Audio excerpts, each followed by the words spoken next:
අපි යද්දි චරිත් මේසයක් උඩ පුටුවක් තියලා ටී-ෂර්ට් එකක් නැතුව කලිසම පිටින් රූම් එකේ ස්ලැබ් එක අල්ලගෙන හිටියා. ඒ යද්දි ආයේ ඇස්වල කඳුළු යට හොඳටම අමාරුද අර වද දීලා තියනවා.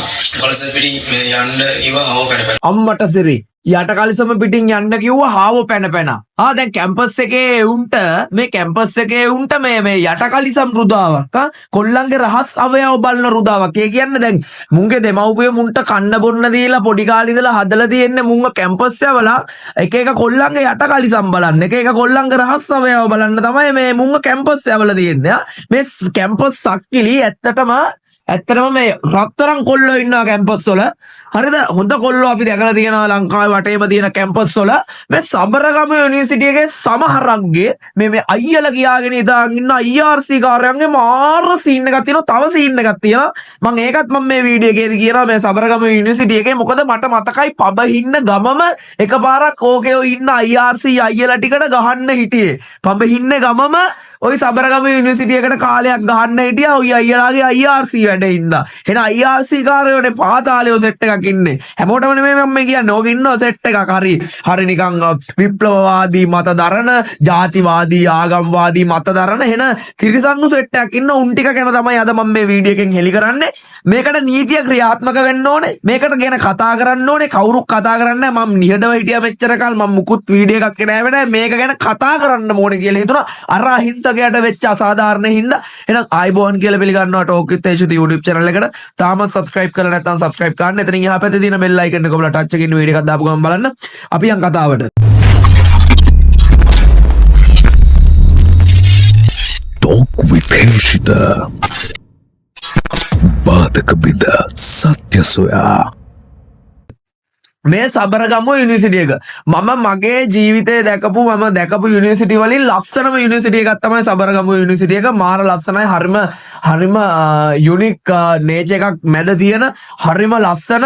ඒ කියන්නේ මාරම ලස්සන යුනිවර්සිටි එකක් සබරගමුව යුනිවර්සිටි එක කියලා කියන්නේ. ඇත්තටම යුනිවර්සිටි යන්න කොච්චර වාසනාවන්ත වෙන්න ඕනද අපේ වචනෙන් කිව්වොත් එහෙම ඉගෙනගෙන එහෙන කට්ටක් කාලේ එතනට යන්නේ. එතනට යන්නේ රටට වැඩදායි අපේ සමාජයට වැඩක් කරන්න පුළුවන්. එතකොට අපේ රට වෙනුවෙන් දෙයක් කරන්න සහ තමන්ට දෙයක් කරන්න, තමන්ගේ දෙමව්පියන්ට දෙයක් කරන්න පුළුවන් පුද්ගලයෙක් වෙන්න තමයි යුනිවර්සිටි එකට යන්නේ.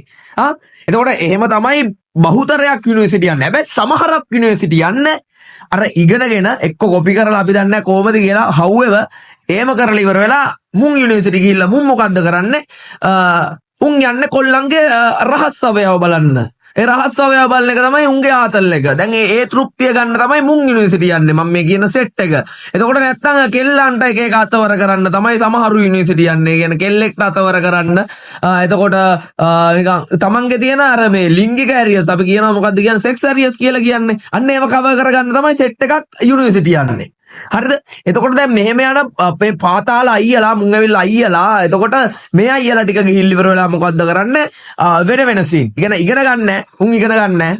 උන් ඇවිල්ලා උන් වෙනම කල්චර් එකක් වෙනම හමුදාවක් වෙනම ත්‍රස්ත කල්ලියක් වගේ උන් පිල්ලෙනවා.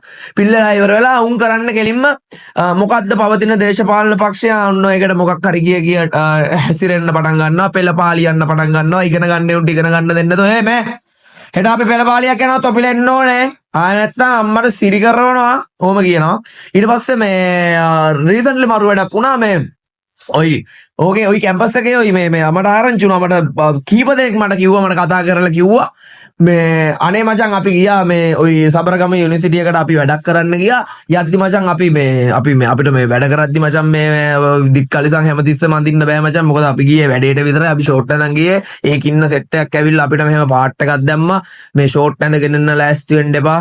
ඔහොම කියලා ඊට පස්සේ සපත්තු දාගෙන එන්න ඕනේ කියලා මේ වැඩ කරන මිනිස්සුන්ට මේ ලේබර්ස්ලාට ඒ කියන්නේ පිටින් ඇවිල්ලා කැම්පස් එකේ වැඩ කරන මිනිස්සුන්ට ලේබර්ස්ලාට මේ ඔන්නෝම තර්ජන කරලා තිබ්බා. හරිද? මේව බලධාරී හොයලා බලන්න මේ පිළිබඳව හොයලා බලන්න මේක ඇතුලේ තියෙන නිහඬ පාතාලය මේ සබරගම යුනිවර්සිටි එක ඇතුලේ තියෙන නිහඬ පාතාලය. කොහොම හරි ඔන්නෝම කේස් එකක් දුරදිග ගිහිල්ලා පඹහින්න ටවුන් එකට කැම්පස් එකේ කොල්ලෙක්ට බහින්න බැරි ගානට අර අහිංසක කොල්ලන්ටවත් ඒ සබරගමුවේ කැම්පස් එකේ පඹහින්න ටවුන් එකට බහින්න බැරි ගානට එච්චරට වැඩෙන් යව් කරලා තිබ්බා. පඹහින්න සෙට් එක මේක දන්නවා. පබ ඉන්න සෙට් එක හොඳට දන්නවා.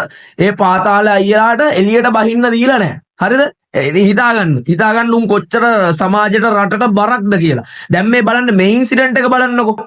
දැන් මේ ඉන්සිඩන්ට් එකේදී මොකද්ද මේ අහිංසක කොල්ලට මේ චරිත් කියන කොල්ලට කරලා තියෙන්නේ? මුන් ගෙනල්ල ඉවර වෙලා රැක් කරනවා කියලා රැක් නෙමෙයි නොක් එකක් තනි කර ඔළුව දාලා બ્લોක් කරගනින් තමුසල ඇවිල්ලා මාර තිරිසන් අනේ වන්දන්නේ මචං උඹලගේ ඇත්තටම මේ රැක් කියන කල්චර් එක නවත්තන්න ඕනේ. ඇයි රැක් එකක් මොකටද? මොකක් ගන්නද? ඇයි මෙච්චර රැක් එක මොනවද ලැබෙන්නේ රැක් එකෙන්? නිකම් මන්දමානසික අසහනකාරී මට නම් තේරෙන්නේ මෙච්චර දුරදිග යන්නතර ඒ ළමයාට මොනවා හිතෙන්නේ නැද්ද තමන්ගේ කලිසම ගලවලා වටේ ඇවිද්දවද්දී අනිත් එක ඒක වීඩියෝ කරගෙන කියලා ආරංචියක් එනවා. එතකොට ඒ වගේ වෙද්දි කොහොමද ඒ ළමයා කොහොමද සමාජයට මුහුණ දෙන්නේ? මොකක්ද ඒ ළමයාට තියෙන්නේ? මේ වගේ තිරිසන්නුන්ට වහාම කිසිම දෙයක් බලන්න දු කෙලින් මැරස් කරන්න. මොකද එහෙම කරේ නැත්තම් එහෙම ඊළඟට වෙන්නේ ඊළඟට මේ කැම්පස් එකෙන් මතුවෙන මේ වගේ කාලකන්ණි සෙට් එක උන් ටිකත් මේක පටන් අර ගන්නවා. අරුන්ට මුකුත් තුනෙත් නැහැ බං අපිත් කරමු බං. අපිත් තුන්ගෙන් ආතල්ලයක් ගමු කියලා ඉවර වෙලා ආයි ඒක පටන් ගන්නවා. ඊට පස්සේ මොකද්ද වෙන්නේ? ඊට පස්සේ වෙන්නේ ආයෙ පාරක් මේ සමාජයේ බිහි වෙන එක මේ වගේ අසහනකාරී මානසිකත්වයෙන් බිහි වෙනවා. ඊට පස්සේ මොකද්ද වෙන්නේ? මේ වගේ අහිංසක ජීවිත අපිට නැති වෙනවා. රත්තරන් අම්මයි තාත්තා කෙනෙක්ට රත්තරන් පුතෙක් නැති වුණා. ඒ ළමයා කැම්පස් එකට යන්නේ නැත්te දහසක් බලාපොරොත්තු තියාගෙන. හොඳ මිනිස්සෙක් වෙන්න. තමන්ගේ ජීවිතේ ජය ගන්න. තමන්ගේ අම්මට තාත්තට මොනවා හරි කරලා දෙන්න. ඉගෙනගෙන ඉස්සරහට යන්න. රට සමාජයට වැඩක් කරා. අන්තිමට ඒ ළමයාට කොහෙන්ද නවතින්න උනේ? ඒ ළමයාට නවතින්න උනේ මිනි පෙට්ටි අඩි 6ක් යට පොළවෙන් යට. මොකක් හින්දාද? මෙන්න මේ වගේ තිරසන්නු හින්දා. ඒකින්ද අපි ඊටමත් කාරුණිකව කියනවා බලධාරීන්ට ශ්‍රී ලංකා පොලිසියට එතකොට ඒ වගේම වත්මන් රජයටත් අපි කියනවා මේ කැම්පස් පිළිබඳව මීට වඩා ඇටෙන්ෂන් එකක් දෙන්න. මොකද එහෙම නොවුනොත් ඇත්තටම විනාශ වෙන්නේ මේ අපේ ඉදිරිය බාර ගන්න ඉන්න අපේ නංගිලා මල්ලිලාගේ අනාගතේ. එහෙම වුණොත් ඇත්තටම පව්.